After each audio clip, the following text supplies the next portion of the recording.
আমরা সামনে এগিয়ে যাই।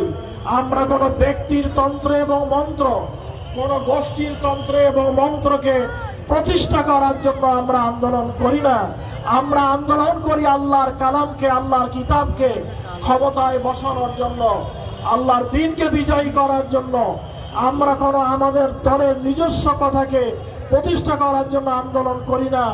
আমরা চাই মুহাম্মদ রাসূলুল্লাহ সাল্লাল্লাহু আলাইহি সাল্লামের নেতৃত্ব প্রতিষ্ঠা করার জন্য। আসুন কোরআনের এই পয়গামকে আমরা আমাদের ব্যক্তি জীবনে, সামাজিক জীবনে, রাষ্ট্রীয় জীবনে সর্বত্র আমরা এটাকে কায়েম করি। আল্লাহ রাব্বুল আলামিন আমাদেরকে তৌফিক দান করুন, যাতে করে আল্লাহর জমিনে আল্লাহর দ্বীন কায়েমের এই মহান কাফেলায় জান দিয়ে, মাল দিয়ে, সময় দিয়ে, শ্রম দিয়ে আমাদেরকে এগিয়ে যাওয়ার জন্য আল্লাহ রাব্বুল আলামিন তৌফিক দান করেন। ওয়া আখিরু দাওয়ানা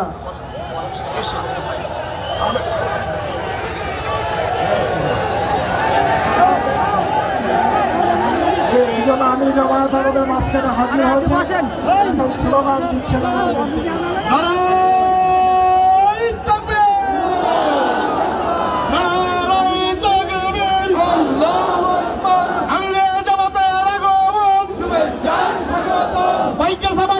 পক্ষ থেকে শুভেচ্ছা, শুভেচ্ছা পক্ষ থেকে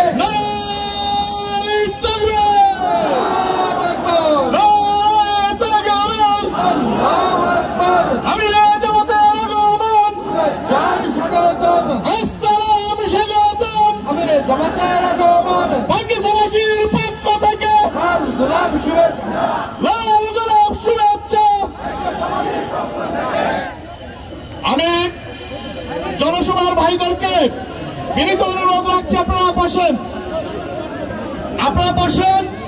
এখনই আমাদের বক্তব্য